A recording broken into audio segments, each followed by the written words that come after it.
کعبے کی رونق کعبے کا منظر اللہ اکبر اللہ اکبر الحمدللہ رب العالمین والصلاة والسلام علی سید الانبیاء والمرسلین اما بعد فاعوذ باللہ من الشیطان الرجیم بسم اللہ الرحمن الرحیم لبیک اللہم لبیک لبیک لا شریک لک لبیک ان الحمد والنعمت لک والملک لا شریک لک۔ الحمدللہ حج کے سلسلے میں مختلف پروگرامز آپ کی خدمت میں عرض کیے جا رہے ہیں اور آج اس سلسلے کا ہمارا چوتھا پروگرام ہے۔ پچھلے پروگرام میں جو حاجی کے لیے ضروری چیزیں ہیں اس کی تھوڑی سی تفصیل میں نے آپ کی خدمت میں عرض کی تھی۔ بہت سی چیزیں ذکر کی گئی تھیں، اسی میں ایک مزید چیز کہ جب آپ نبی کریم صلی اللہ علیہ وسلم کی بارگاہ میں حاضری کا شرف حاصل کریں تو ہمارا مشورہ ہے کہ اس سے پہلے آپ ایک نیا لباس اس کے اہتمام کے لیے ضرور تیار کر کے رکھیں، تاکہ جیسے ہم کسی بڑی شخصیت کے پاس جاتے ہیں تو اہتمام کرتے ہیں، ایسی رحمت کونین صلی اللہ علیہ وسلم کی بارگاہ میں شرف حضوری حاصل ہو تو پھر انسان کو چاہیے کہ ذرا اہتمام کے ساتھ حاضر ہو۔ تو یہاں سے ایک نیا لباس بھی آپ سلوا لیں، کوئی اچھا سا عطر وغیرہ بھی اپنے پاس رکھیں، سرما وغیرہ رکھیں، تاکہ بارگاہ رسالت میں حاضری کے وقت اس کو آپ استعمال کر سکیں۔ اب جب آپ کے روانگی کا وقت آئے اس سے پہلے آپ اپنے رشتہ داروں سے ضرور ملاقات کریں، کسی سے ناراضگی ہو اس کو معاف کر دیں۔ اگر کوئی آپ سے ناراض ہے تو راضی کرنے کے لیے کم از کم ایک سنجیدہ کوشش تو کیجیے۔ اگر کسی کے حقوق دبائے ہوئے ہیں تو ان کو ادا کر دیجئے، کسی کا حق آپ پہ باقی ہے اس کو آفر کیجئے کہ مجھ سے اپنا حق وصول کر لیں، تاکہ جب آپ اللہ کی بارگاہ میں حاضر ہو رہے ہیں ہو سکتا ہے کہ واپس آنا نہ ملے، یہ بھی ہو سکتا ہے، تو اچھا ہے کہ سب سے آپ معافی تلافی کر کے پھر آپ تشریف لے جائیں، تو یہ تمام ذرا یہ معاملات کو دیکھ لیا جائے۔ پچھلے پروگرام میں آپ کو بتا چکے ہیں کہ حاجی کیمپ سے آپ ٹیکہ ضرور لگوا لیجئے گا اور اس کا ہیلتھ سرٹیفکیٹ اپنے پاس ضرور رکھیں، ورنہ بڑا پرابلم ہو جائے گا۔ پاسپورٹ ہیں، پیسے ہیں، ٹکٹ ہیں، ضروری کاغذات یہ تو آپ کے پاس رہیں گے۔ اس کے علاوہ تمام سامان جو ہے، اگر آپ گورنمنٹ کی اسکیم کے تحت جا رہے ہیں، ہم پاکستان والوں کے لیے خصوصی طور پہ بات عرض کر رہے ہیں، تو یہ حاجی کیمپ میں آپ کو PIA کے دفتر میں جمع کرانا ہوگا اور وہاں سے جہاز کی روانگی سے 7-8 گھنٹے قبل ہی آپ کو اس کام سے فارغ ہو جانا چاہیے، پھر وہاں سے وہ بسیں وغیرہ آپ کو بھی لے جائیں گی اور سامان بھی لے جائیں گی۔ تو اس کے لیے جو کوئی مین آدمی ہے جس کے ذریعے آپ یہ تمام چیزیں حاصل کر رہے ہیں اس سے اچھی طرح گائیڈ لائن ضرور لے لیں۔ اب یہاں دو مشورے ہیں، ایک مشورہ تو مرد حضرات کے لیے ہے، وہ یہ کہ جو مرد حضرات ہیں وہ گھر سے روانہ ہونے سے پہلے اپنا حلق کروا لیں تو بہتر ہے، یعنی پورے گنجے ہو جائیں، یہ بہت اچھا ہے۔ وجہ اس کی یہ ہے کہ اگر آپ نے احرام کی نیت کر لی اور آپ کے بال موجود ہیں تو یہ ہوتا ہے بعض اوقات وضو کرتے ہوئے یا جہاز میں جیسے ٹیک لگا کے سو گئے تو سر رگڑتا ہے، اس سے بال ٹوٹ جاتے ہیں، اسی طرح بے خیالی میں کنگھا کر لیتا ہے انسان، تو اگر حالت احرام میں بال ٹوٹتے ہیں تو پھر اس پر صدقہ وغیرہ لازم ہو جاتا ہے، اور جن کے خصوصی طور پہ بال جھڑتے ہیں وہ خاص طور پہ ایسا کر لیں، ٹنڈ ہو جائے گی، گنجے ہو جائیں گے تو کم از کم حالت احرام میں کوئی پرابلم نہیں ہوگی، بال ٹوٹنے سے کفارہ وغیرہ لازم نہیں ہوگا۔ عمرہ کرنے کے بعد پھر اگر چھوٹے چھوٹے بال بھی ہیں اسی پہ اس طرح پھروا لیجئے گا تو وہ حلق وغیرہ ہو جاتا ہے، کوئی پرابلم نہیں ہے۔ ہاں بہنیں جو ہیں وہ بالکل ایسا وہ تو بیچاری نہیں کر سکتی ہیں، ان کے ساتھ اگر بال جھڑنے وغیرہ کے پرابلم ہیں تو پھر ان کے لیے تو بہرحال پھر جرم ہو ہی جائے گا اور کفارہ وغیرہ دینا ہوگا، جو اپنے وقت پہ انشاءاللہ میں ابھی عرض کرتا ہوں۔ یہ ہے ایک مشورہ مرد حضرات کے لیے خاص طور پہ۔ دوسرا مشورہ بہنوں کے لیے ہے کہ بعض ہماری بہنیں ایسی ہوتی ہیں کہ جن کے پیریڈز انہی ایام میں آ جاتے ہیں، یعنی روانگی کے ایام ہیں، اب وہ بعض اوقات انہی ایام میں مکے پہنچ جاتی ہیں، اب باقی سارے عمرہ کر رہے ہوتے ہیں، وہ مسجد کے اندر بھی نہیں جا سکتی کیونکہ حالت حیض میں عورت مسجد کے اندر بھی نہیں جا سکتی، طواف کرنا تو دور کی بات ہے، اسے باہر ہی بیٹھنا ہوگا، تو پھر وہ بہن پریشان ہو جاتی ہیں۔ بعض اوقات جیسے ابھی سٹارٹ ہوئے ہیں ایام اور وہاں پہنچ گئی ہیں، اب بعض اوقات تو 8-8 دن تک رہتے ہیں، 10-10 دن تک رہتے ہیں، اور وہاں مینا کی طرف روانگی کا وقت آ جاتا ہے، 8 دن تک حیض چلتا رہا، اب مینا کی طرف روانگی، اب عمرہ کب کریں کیا نہیں کریں، تو بہت زیادہ ٹینشن پریشانی ہوتی ہے۔ ایسی بہنوں کے لیے جن کو یقین ہے کہ ان دنوں کے اندر ہی یعنی طواف کے عمرے کے ایام میں حیض شروع ہو جائے گا، تو وہ کسی اچھی لیڈی ڈاکٹر سے مشورہ کر کے حیض روکنے والی گولیاں استعمال کر سکتی ہیں۔ اگر ان ایام میں بلیڈنگ نہیں ہوتی ہے کوئی میڈیسنز وغیرہ کی وجہ سے، تو جب تک ایام آنے سے کوئی مسئلہ نہیں ہوتا، اصل ہے کہ حیض آیا کہ نہیں آیا۔ اگر حیض نہیں آیا ہے تو وہ پاک ہی متصور ہوں گی اور وہ بالکل عمرہ وغیرہ کر سکتی ہیں۔ لیکن ضمناً ایک مشورہ یہ ہے، مطلب ایک ہم مسئلہ بتا دیتے ہیں کہ اگر کوئی بہن بالفرض ان دنوں میں حالت حیض میں ہے، تو یاد رکھیں کہ عمرے کی نیت کرنے کے لیے پاکی شرط نہیں ہے۔ چنانچہ اگر حیض جاری بھی ہے، وہ عمرے کی نیت کر سکتی ہیں، نیت کرنے کی وجہ سے حالت احرام میں داخل ہو جائیں گی، اور اس میں کوئی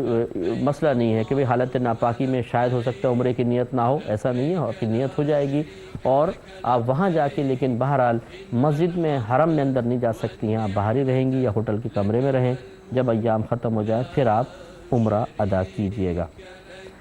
اب ایک بات اور بہت اہم ہے، وہ یاد رکھیں کہ آپ کی فلائٹ پہلے کہاں جا رہی ہے۔ بعض ایسے حاجی ہوتے ہیں جو پہلے مدینہ منورہ جاتے ہیں، پھر وہاں سے وہ مطلب 7-8 دن پہلے ٹھہر جاتے ہیں، پھر جا کے حج کرتے ہیں اور وہاں سے سیدھے جدہ کراچی۔ بعض ایسے ہوتے ہیں کہ جو پہلے جدہ جاتے ہیں، حج کرتے ہیں، پھر ان کی آخر میں مدینہ منورہ میں آمد ہوتی ہے۔ تو یاد رکھیں اگر آپ کی فلائٹ ڈائریکٹ مدینہ منورہ جا رہی ہے تو پھر پاکستان اور مدینہ منورہ کے درمیان کوئی میقات نہیں ہے، پھر آپ احرام نہ پہنیں، آپ ایسے ہی مدینہ منورہ پہنچ جائیں، وہاں پہ حاضری دیں سرکار کے روضہ انور پر، 7-8 دن جو گزار لیں۔ اس کے بعد جیسے میں نے آپ کو شروع میں بتایا تھا کہ مدینہ سے مکہ آنے والوں کے لیے ذوالحلیفہ میقات ہے، اور وہاں پہ جب آپ گاڑی میں بیٹھ جائیں گے تو وہاں باقاعدہ بس والے روکتے ہیں، واش رومز وغیرہ بنے ہوئے ہیں، لوگ وہاں پہ جا کے احرام پہنتے ہیں، وہاں سے پھر آپ احرام پہنیے گا۔ لیکن اگر آپ یہاں سے پہلے جدہ جا رہے ہیں تو پھر درمیان میں یلملم ہمارا جو میقات ہے وہ آتی ہے، تو آپ کو پھر پہلے ہی نیت کرنی ہوگی۔ اس لیے پہلے آپ معلوم کر لیں کہ ابتداً فلائٹ کہاں جا رہی ہے، مدینہ یا جدہ۔ مدینہ والے اگر چاہیں تو احرام نہ پہنیں، بلکہ نہیں پہنے، اس لیے کہ اگر آپ کا 8 دن کا وہاں اسٹے ہے اور آپ یہاں سے احرام کی نیت کر کے چلے گئے تو 8 دن تک آپ کو احرام کی پابندیوں میں ہی رہنا ہوگا، اور اس میں پھر بہت ساری غلطیاں ہو جاتی ہیں، دم وغیرہ لازم ہوتے ہیں، کفارے لازم ہو جاتے ہیں۔ اس لیے بہتر یہ ہے کہ وہ یہاں سے احرام نہ پہنے بلکہ ذوالحلیفہ سے پہنیں گے، اور اگر آپ یہاں سے جا رہے ہیں جدہ جا رہے ہیں تو پھر آپ کو بہرحال احرام پہننا ہوگا۔ دوسرا ضمناً ایک بات میں اور عرض کر دیتا ہوں کہ بعض ایسے علاقے والے ہیں جب وہ مکہ المکرمہ کے لیے آنا چاہتے ہیں تو 2 میقاتیں آتی ہیں، ایک قریب کی میقات ہوتی ہے، اسے کراس کرتے ہیں، پھر ایک اور میقات آ جاتی ہے، ٹھیک ہے نا۔ تو اگر اس طرح 2 میقاتیں ہوں، بالفرض کسی کے راستے میں 2 میقات بن جائیں تو اس کو اجازت ہے وہ جس بھی میقات سے احرام پہن لے، پہلی سے پہن لے یا افضل ہے۔ لیکن اگر نہ پہنے، پہلی کو ویسی کراس کر جائے اور دوسری والی سے پہن کر آگے جائے گا تو اس پر کوئی یہ نہیں ہے کہ پہلی میقات کو آپ نے بغیر احرام کراس کیا تو آپ پہ دم لازم ہو جائے گا، اس پہ دم لازم نہیں ہوتا ہے، وہ پہلی کو ویسی کراس کر لے، دوسری سے پھر احرام پہن کر آگے بڑھ جائے۔ اب دیکھیں احرام پہننے کا طریقہ میں تھوڑا سا آپ کی خدمت میں عرض کر دیتا ہوں کہ جب آپ احرام پہننے کا ارادہ کریں تو احرام جیسے کہ آپ کو بتایا تھا کہ ایک حالت کا نام ہے، بہن کوئی نیت کرتی ہیں عمرے کی تو وہ حالت احرام میں آ جائیں گی، مرد نیت کرے حالت احرام میں آ جائے گا، یا حج کی نیت کرے حالت احرام میں آ گئے۔ لیکن مجازاً مردوں کے لیے 2 بغیر سلی چادروں کو احرام کہہ دیا جاتا ہے، اور یہاں یاد رکھیں کہ عورتوں کے لیے کوئی احرام نہیں ہوتا۔ یہ آج کل بڑی معذرت کے ساتھ کوئی برا نہ مانے، لیکن یہ احرام سیل کرنے والے اور لکھ کے لگا دیتے ہیں عورتوں کا احرام یہاں سے لیں، اور وہ جی کیا ہوتا ہے، ایک سفید سا کپڑا انہوں نے سیا ہوتا ہے، یہاں سے یوں سر پہ اگر پہن لے تو یہ اس طرح وہ چہرہ کھلا رہے گا، باقی کور کر لیتا ہے، اور نیچے کافی لمبا ہوتا ہے، گھٹنوں کے نیچے تک جبہ ٹائپ سے ہی ہوتا ہے، تو وہ یہ عورتوں کا احرام ہے۔ حالانکہ یاد رکھیں عورتوں کا کوئی احرام نہیں ہے، عورتیں اپنے گھر کے ہی کپڑوں میں احرام کی نیت کر لیں تو وہ احرام ہو جائے گا، یعنی ان کی حالت احرام میں داخل ہو جائیں گی۔ ان کے لیے کوئی مخصوص لباس پہننا، کوئی مخصوص برقع پہننا، کوئی مخصوص کپڑا اوپر پہننا کوئی سنت نہیں ہے۔ لیکن اگر آپ پہننا چاہیں تو منع بھی نہیں ہے، لیکن ہم آپ کو صرف مسئلے کے طور پہ عرض کر رہے ہیں کہ کوئی یہ لازم نہیں ہے کہ اس طرح کوئی آپ سفید کپڑا وغیرہ اپنے اوپر پہنیں۔ تو اب جب احرام کا آپ ارادہ کریں تو پہلے انسان کو چاہیے کہ اچھی طرح غسل وغیرہ کرے، جسم کی اچھی طرح صفائی وغیرہ کر لے، اور خوب صابن وغیرہ سے اچھی طرح پاک صابن سے مل ول کے نہائے، اور اس کے بعد پھر جسم پہ اگر خوشبو لگانی ہے، کوئی نقصان دہ نہیں ہے، خوشبو لگائے۔ احرام پہ پہلے خوشبو لگا لے، کیونکہ اگر نیت کرنے کے بعد پھر آپ احرام پہ خوشبو لگائیں گے تو دم وغیرہ لازم ہوگا۔ اچھی طرح خوشبو وغیرہ لگا لیں، سرما وغیرہ لگا لیں، مسواک وغیرہ کریں، دانت وغیرہ پیسٹ کر لیں اگر کرنا چاہیں تو بعد میں، کیونکہ اگر آپ خوشبودار کوئی پیسٹ وغیرہ یوز کرتے ہیں تو دم لازم ہو جائے گا، اس لیے پہلے سے آپ بالکل تیار ہو کر پھر اس کے بعد آپ وہ چادریں پہن لیں۔ تو مرد حضرات پہلے تہبند پہنیں اور اس پہ بیلٹ وغیرہ جیسے میں نے بتایا، اگر آپ اس قصد و ارادے کے ساتھ بیلٹ باندھتے ہیں کہ اس میں پاسپورٹ رکھوں گا، پیسے وغیرہ رکھ لوں گا، تو پھر کوئی حرج نہیں ہے، اس سے پھر وہ تہبند کو سنبھالنے کا معاملہ بھی یا فائدہ ضمناً حاصل ہو جائے گا، لیکن صرف تہبند کو سنبھالنے کے قصد و ارادے سے نہ کریں۔ بعض لوگ ہم سے کویسچن کرتے ہیں کہ کیا ہم احرام کو یہ چادریں اڑ جاتی ہیں، کھل جاتی ہیں، سیفٹی پن لگا سکتے ہیں کہ نہیں لگا سکتے؟ ویسے تو دیکھیں سیفٹی پن کا لگانا یہ سلائی کے زمرے میں نہیں آتا ہے، سلائی ایک الگ چیز ہے ہمارے عرف میں، سیفٹی پن ایک الگ چیز ہے، تو حتی الامکان جتنا بچ سکتے ہیں بچیں، لیکن اگر کسی کو خوف ہو، خطرہ ہو کہ جی مجھ سے سنبھلتا نہیں ہے احرام اور میرا ستر کھل جائے گا، تو وہ ایک آدھ سیفٹی پن ضرورتاً لگا سکتا ہے، ورنہ ویسے احتیاط کریں۔ مرد دیکھیں آپ جب گھر سے روانہ ہوتے ہیں، غسل وغیرہ کر لیا، آپ چاہیں تو یہیں سے بے سلی چادریں اوڑھ لیں، ورنہ پھر آپ ایئرپورٹ پہنچ کر بھی آپ کر سکتے ہیں، اور وہاں پہ بھی واش رومز وغیرہ، غسل خانے وغیرہ ہوتے ہیں، وہاں پہ بھی آپ پہن سکتے ہیں۔ لیکن مردوں کے لیے بھی ہمارا مشورہ ہے، بہنوں کے لیے بھی، کہ اگر آپ یہاں سے جدہ جانا چاہتے ہیں تو آپ ایئرپورٹ پہنچنے تک، بلکہ ایئرپورٹ پر بھی نیت مت کیجیے گا، آپ نیت کیجیے گا جہاز میں بیٹھنے کے بعد۔ اس کی وجہ یہ ہے کہ اگر آپ مثال کے طور پہ ایئرپورٹ پہنچے، غسل وغیرہ کر کے آپ نے احرام پہن لیا اور نیت کر لی، اب آپ حالت احرام میں داخل ہو گئے۔ حالت احرام میں داخل ہونے کے بعد پھر ہوتا ہے کہ حاجی ہمیں رخصت کرنے کے لیے آتے ہیں، مطلب لوگ رخصت کرنے کے لیے آتے ہیں، گھر والے، رشتہ دار۔ اب کسی نے اگر اپنے ہاتھوں پہ خوشبو لگائی ہوئی ہے نا، یا اپنے کپڑوں پہ خوشبو لگائی ہے، اور آپ حالت احرام میں آ چکے ہیں، نیت کر چکے ہیں عمرے کی، آپ اس سے گلے ملے یا آپ نے ہاتھ ملایا اور آپ کے ہاتھ پہ خوشبو لگ گئی کپڑوں پہ، تو آپ پہ دم لازم ہو جائے گا، بکرا ذبح کرنا پڑے گا، دمبا ذبح کرنا پڑے گا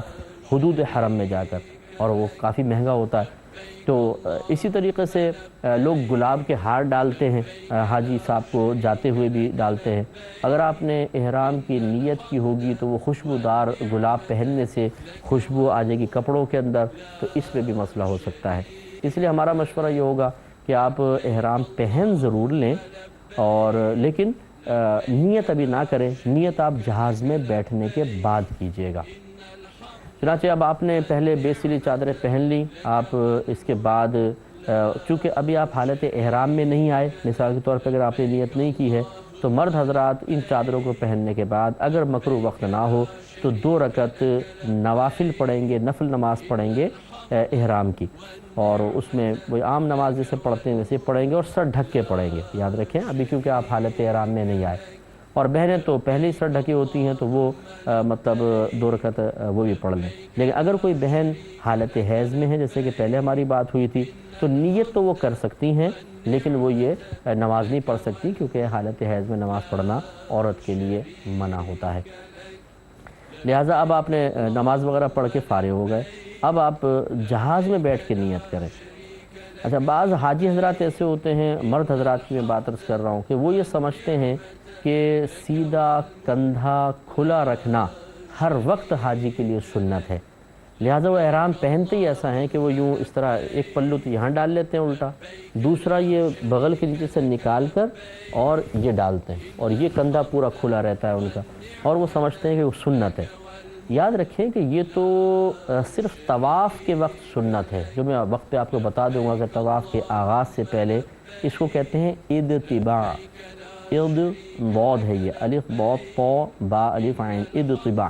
یہ صرف طواف سے پہلے سنت کریمہ ہوتا ہے۔ عام حالت میں نہیں، عام حالت میں حاجی کو اپنا کندھا چھپا کے ہی رکھنا ہوتا ہے، بلکہ اگر آپ نماز ادا کر رہے ہیں، مثال کے طور پہ احرام پہن لیا، اب آپ نماز پڑھنا چاہتے ہیں اور کندھا کھلا ہوا ہے، تو یاد رکھیں مکروہ تحریمی قرار دیا گیا ہے ایسی نماز کو، یعنی گناہ گار ہوں گے۔ لہٰذا کندھا آپ ڈھکے رہنے دیں، اس کو کھولے نہیں۔ ابھی آپ احرام کی نیت بھی نہ کریں، ملیں لوگوں سے، ملاقاتیں کریں، فارغ ہوں۔ اب اس کے بعد آپ دھڑکتے دل کے ساتھ کسٹم وغیرہ سے فارغ ہو کر جہاز میں بیٹھ جائیں۔ جب بالکل پرسکون ہو جائیں، اس کے بعد اب آپ احرام کی نیت کریں، اور نیت آپ کو پتہ ہے کہ دل کے پختہ ارادے کو کہتے ہیں۔ نیت دل کے پختہ ارادے کو کہتے ہیں۔ نیت کے الفاظ کا نام نہیں ہے بلکہ ارادے کا ہے۔ آپ دل میں پختہ ارادہ کر لیں کہ اللہ تعالیٰ میں تیری رضا کی خاطر عمرے کی نیت کرتا ہوں، بس جیسی ہی آپ یہ نیت کریں گے آپ حالت احرام میں آئیں گے، ٹھیک ہے؟ تو ضروری نہیں ہے الفاظ ادا کرنا، لیکن اگر آپ کرنا چاہیں تو اس طرح کی کوئی بھی کتاب اپنے پاس آپ رکھیں جس میں نیت کو الفاظ کی شکل میں بھی لکھا گیا ہو، اس کو آپ پڑھ بھی سکتے ہیں، لیکن دل میں ارادہ موجود کرنا، اس کو حاضر کرنا انتہائی ضروری ہے۔ تو عمرے کی جو نیت کے الفاظ ہیں وہ یہ ہیں: اللہم انی ارید العمرۃ فیسرھا لی وتقبلھا منی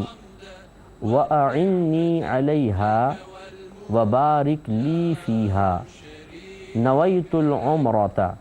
واحرمت بھا للہ تعالی۔ یعنی اے اللہ، میں عمرے کا ارادہ کرتا ہوں، میرے لیے اسے آسان فرما دے اور اسے میری جانب سے قبول فرما، اور اس کی درست ادائیگی پر میری مدد کر، اور اسے میرے لیے بابرکت بنا دے۔ میں نے عمرے کی نیت کی اور اللہ تعالیٰ کے لیے اس کا احرام باندھا۔ یاد رکھیں کہ جب آپ یہ نیت کر چکے، اس کے بعد کم از کم ایک بار تلبیہ پڑھنا واجب ہوتا ہے، اور 3 بار سنت کریمہ ہے۔ تلبیہ وہی ہے: لبیک اللہم لبیک لبیک لا شریک لک لبیک ان الحمد والنعمت لک والملک لا شریک لک۔ ایک بار پڑھنا واجب ہے اور 3 بار سنت ہے۔ مرد بلند آواز سے پڑھیں گے اور بہنیں کم از کم اتنی آواز سے کہ اپنے کان کو سنیں۔ اگر آپ نے صرف تلبیہ پڑھا، نیت نہیں، حالت احرام میں نہیں آئیں گے۔ اگر آپ نے نیت کر لی لیکن تلبیہ نہیں پڑھا تو پھر بھی حالت احرام میں نہیں آئیں گے۔ گویا کہ دونوں ایک دوسرے کے ساتھ لازم و ملزوم ہیں۔ پہلے آپ نیت کر لیں اور اس کے بعد ایک دفعہ بلند آواز سے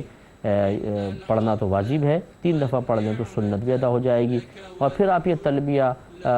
وقتاً فوقتاً جاری رکھیں جب تک کہ آپ طواف تک نہ پہنچ جائیں، تب تک آپ اس کو پڑھتے رہیں گے۔ یہ یاد رکھیں، حضرت زید بن خالد رضی اللہ تعالی عنہ سے مروی ہے کہ نبی کریم صلی اللہ علیہ وسلم نے ارشاد فرمایا کہ جبرائیل نے مجھ سے آ کر کہا کہ اپنے اصحاب کو حکم دیجئے کہ لبیک میں اپنی آوازیں بلند کریں کہ یہ حج کا شعار ہے۔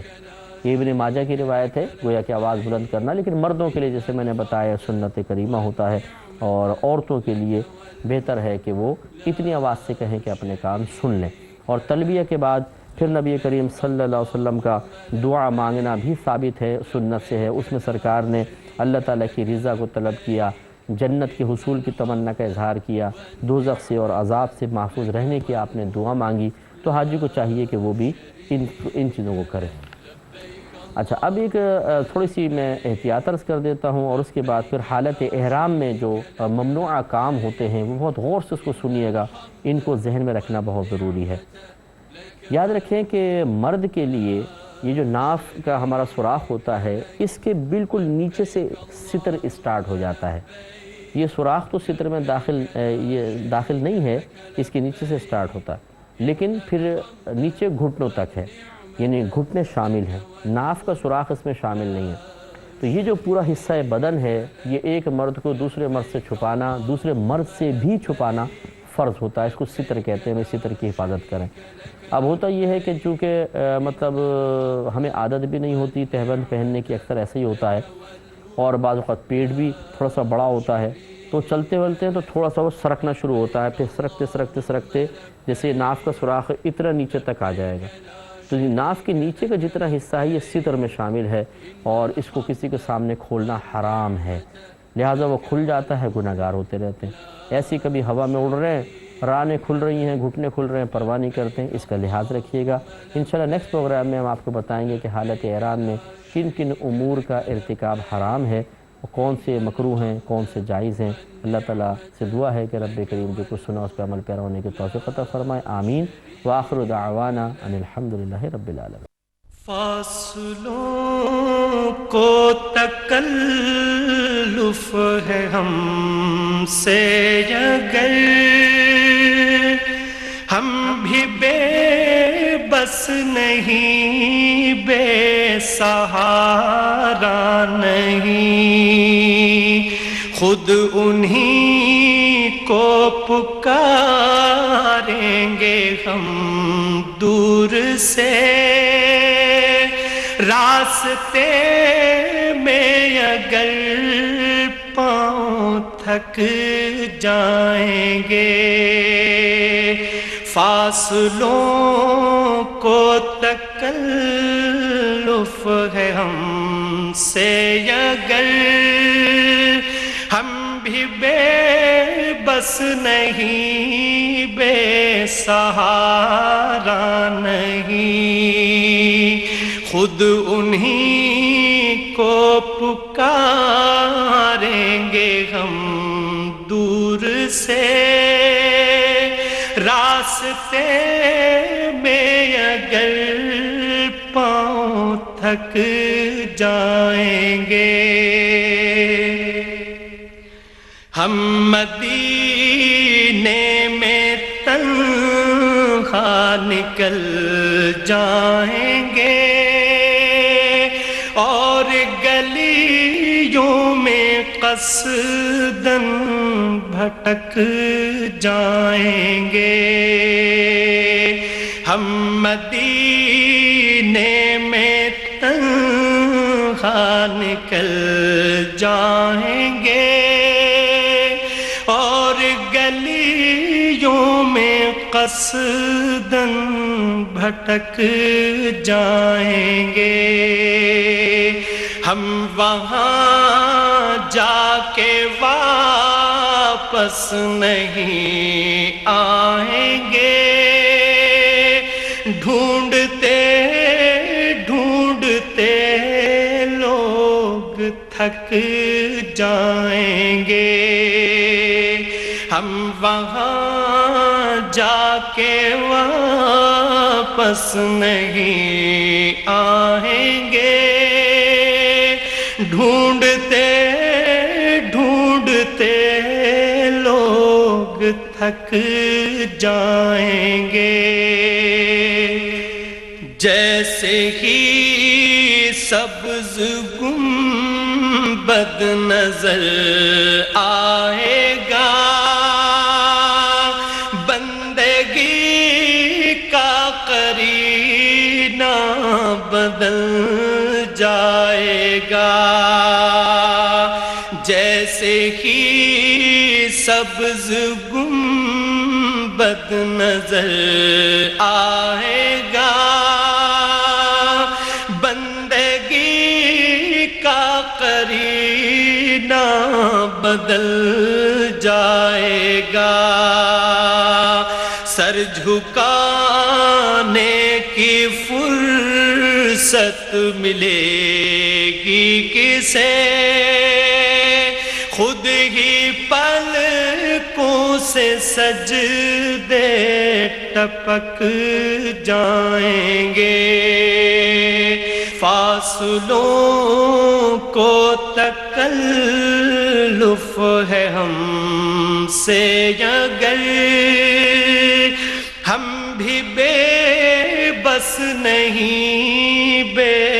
سہارا نہیں، خود انہی کو پکاریں گے ہم